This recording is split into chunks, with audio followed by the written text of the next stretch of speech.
Also die Nacht des 8. Dezember habe ich also nicht schlafen können, also blieb wach, wollte die ganzen Entwicklungen vor Ort verfolgen, also die ganze Nacht durch nur Nachrichten geschaut und gefühlt alle 5 Minuten aufs Handy geschaut. Und als es gegen Morgen früh klar war, dass Assad ganz offensichtlich abgehauen war, also war ein Schock im positiven Sinne natürlich.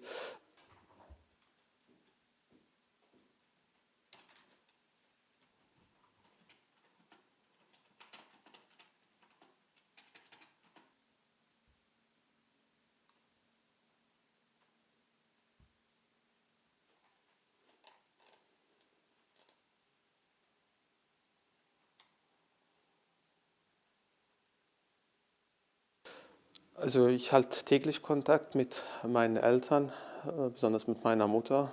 Also meine Eltern zeigen sich stark erleichtert. Die sind nach wie vor unterm Schock, dass das tatsächlich möglich war, dass ein Syrien ohne dieses Regime tatsächlich möglich ist.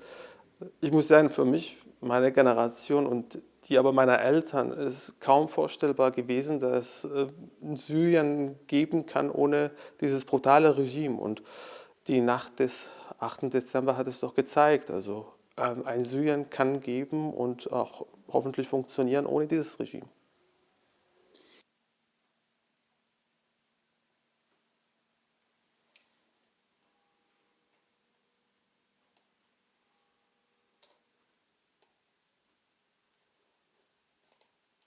Also, also ganz sorgefrei bin ich nicht. Also unter also den Rebellen, die also den Sturz ermöglicht haben, gibt es Leute, die schlicht undemokratisch eingestellt sind, die eine Gesinnung haben, die ich nicht teile und die überwiegende Mehrheit der Syrerinnen und Syrer ebenfalls nicht. Es gehört aber jetzt mal zur Wahrheit, dass sie auch maßgeblich, also am Sturz mitgewirkt haben. Ähm, Wir können uns gerade in Syrien den Luxus nicht leisten, mit denen nicht zu reden. Also wir müssen mit denen reden. Also der objektive Fluchtgrund ist für viele tatsächlich nicht mehr da, aber das bedeutet nicht, dass Syrien ein sicheres Land ist. Also wir müssen, wie gesagt, die Lage vor Ort ganz genau verfolgen und am besten, und das ist, was ich mir wünsche, dass die Bundesregierung gemeinsam mit den anderen europäischen Regierungen sich dafür einsetzt, dass also der politische Prozess also jetzt tatsächlich in Gang gebracht wird.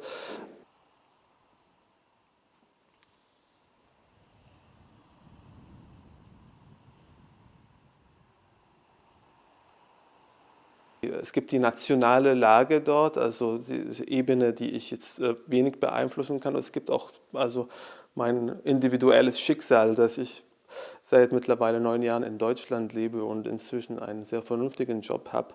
Also das ist eine Abwägung, die man jetzt nicht heute oder morgen also abschließen kann. Aber also wie gesagt, was die Zukunft mit sich bringt, ist dann völlig offen. Warum soll ich das jetzt ausschließen?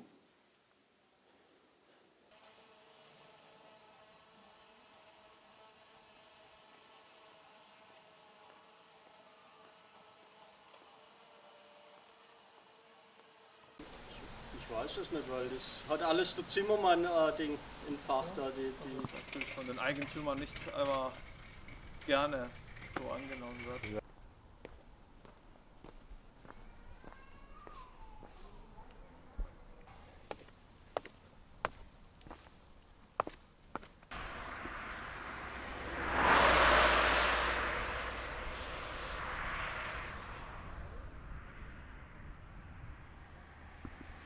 Ich habe mich auch recht schnell dann entschieden, habe seine Plakate und auch den Einwurf, den man so mitbekommt und was er hier alles im Ort mit den, ja, ich sag mal Vereinen und was sie alles hier so im Ort haben, auch den Kontakt gesucht hat, fanden wir gut und dementsprechend freuen wir uns sehr auf jemand Neues.